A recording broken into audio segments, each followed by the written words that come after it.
guys, I'm going to give you some tips today on how to get the best use of your crock pot for making vegan dishes that don't contain any type of animal products, any meat or fish or chicken. And you can use the crock pot and adapt your recipes to the crock pot. And it's really simple. Here's how you do it. Allow sufficient time on low setting. If you're making your vegetables, you want them to stay soft and moist rather than them turning out to be more sturdy and drier. Also remember that liquids don't boil away the same way as they do when you're cooking on a stove, and usually you'll have more liquid at the end of cooking instead of less, including when you're making vegetables. So try reducing the amount of liquid by about 1/2. Now the exception, of course, would be soup recipes or recipes of long grain converted rice, or when you're making stews or you're making chilies. 1/4 cup liquid per 1/4 cup of raw rice.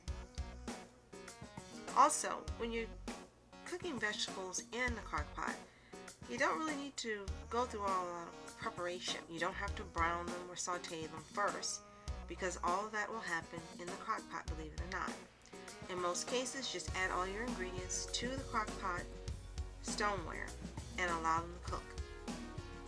You can do this on high for 3 to 4 hours or on low for 5 to 6 hours. If you're going to be adding any type of dairy to your vegetables, and I hope not, but if you are, such as milk, sour cream, or any type of cream, you should do that during the last hour of cooking those vegetables so that it doesn't curdle and ruin your dish.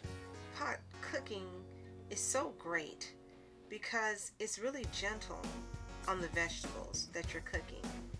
And if you forget and leave them in there longer, or you don't get back home in time, whatever the case may be, don't worry. Any recipe can be cooked on high for the first 2 hours to reduce cooking time, and then turn to low. And if you have them on low and they stay in there longer, you haven't added a lot of liquid, so you don't have to worry about your vegetables disintegrating or falling apart, which is fantastic.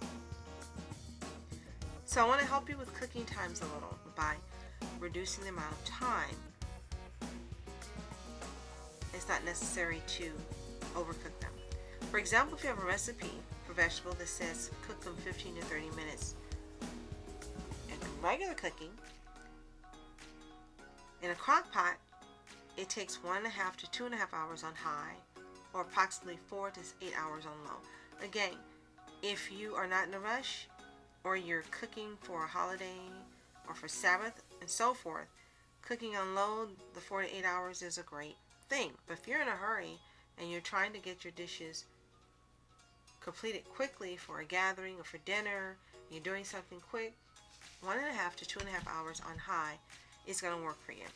If a recipe calls for normally 35 to 40 minutes, expect 3 to 4 hours on high, or approximately 6 to 10 hours on low. And lastly, if a recipe calls for 50 minutes to 3 hours, adjust your time accordingly. It's going to take approximately 4 to 6 hours on high, or your recipe is going to take approximately 8 to 18 hours on low. Now again, this is for slow cooking.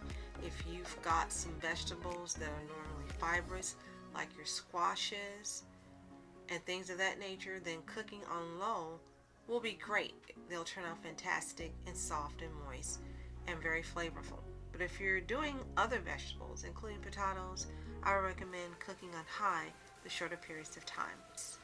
These tips are for making just vegetables only in the crock pot, adding no meat or animal products.